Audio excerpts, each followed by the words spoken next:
کې وي جامونه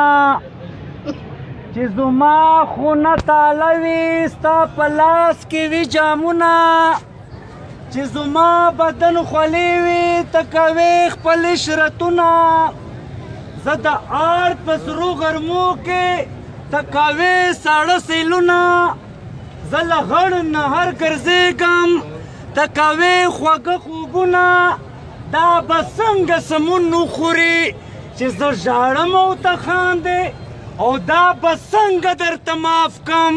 چې زه سوځم خوشحالېږې دا قانون دې نه منمه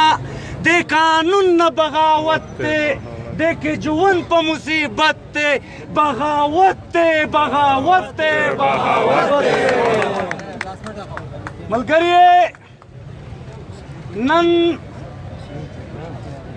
د پښتون افغان د خاورې ډېر ښاغلي ډېر پیاوړي ځوانان نن پر داسې ریاست کښې پر داسې د بلګانو په خاوره کښې راغونډ شوي دي چې بیا له ریاست له اړخ نه دغه قام ته دغه وطن ته د خاوره ته دغه ولس ته یو بیا داسې نورین راغلی دی بیا داسې پیښه ورکړې ده چې پر دې پیښه څوک هم خبر شوي دي که هغه مور ده خامخا وژړېده که خور ده خامخا اوښکوبه ده که ځوانان بچیان دي ډېر وژړېدل دا ډول دا رنګ وکې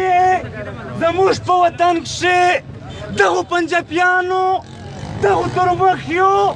دغو جیچکیو پیداوارو ډېرې بلا وکړې خو افسوس خبر هلته دا وه چې زموږ خلکو به مړولو خلکو به بېعزته کولو خلکو به زموږ وینه تویوله زموږ خاموشي زموږ غږ نه کړل زموږ بیداري نه کړل زموږ دا کیسې خبره پر دغه بنیاد وې چې زموږ مسلې بېرته تلې زموږ ستونزې مخته تلې خو انشاءالله اوس یو وخت راغلی دی پر پښتانو کښې یو بیداري راغلی ده یو څرک شوی دی د یوه تحریک په شکل کښې منظور پښتون په شکل کښې د ځوانانو په شکل کښې چې پښتانه ته قام ته وطن ته خاوره ته په کم ځای هم د چا له اړخ نه هم لږه هم مسله ورپېښه شي پښتون په راچک شي پښتون را بیدار شي پښتون په دشمن په مخ کې سترګې واچوي او کلک غږ پکوي لاند مثال موږ تاسو دا وایو نن ورځ پر دغه کور پر دا مومن دا د فرشتې په مورو په دا خلکو دا به ډېره درنه وي که موږ ووایو چې موږ فرشته ورته راوړلی شو که موږ ووایو چې مثلا موږ نور دا به هم داسې وي چې دا به دروغجنه وي خو البته یو احساس موږ ورکو نن فرشته د قام فرشته شوه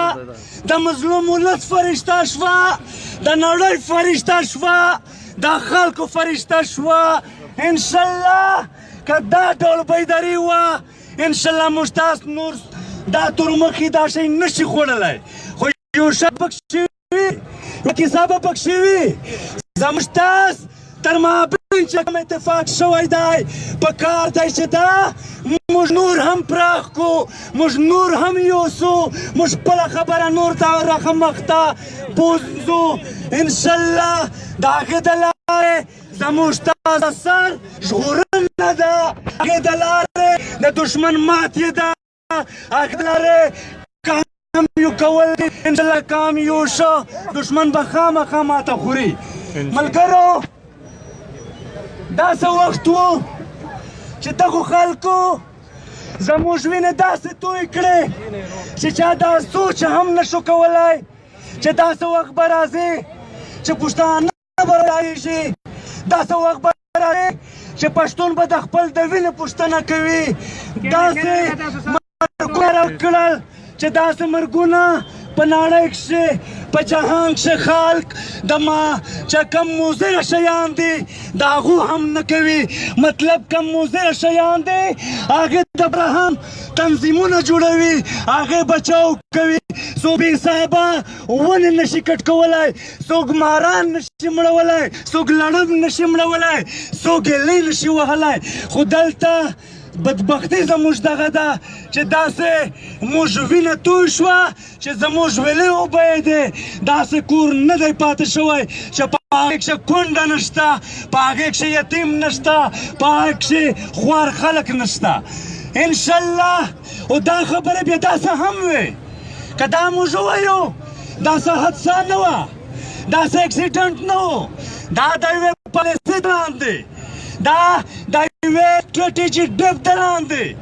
په پښتون قام باندې دا ډېر وخت دا راتپلې شوې وې دا په موږ باندې بکېتې او دا واګې دا د پنجاب په لاس کې وې او د پنجاب چې کوم یعنی داخله او خارجه پالیسي په هغې کښې به زموږ تاسو وطن به په وهل شول دارنګې بر وطن به یې هم لاسونه وهل پر دغه وطن کې به هم لاسونه ملګرو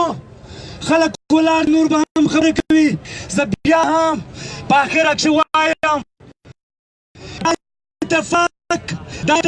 دا یووالی دا د قام و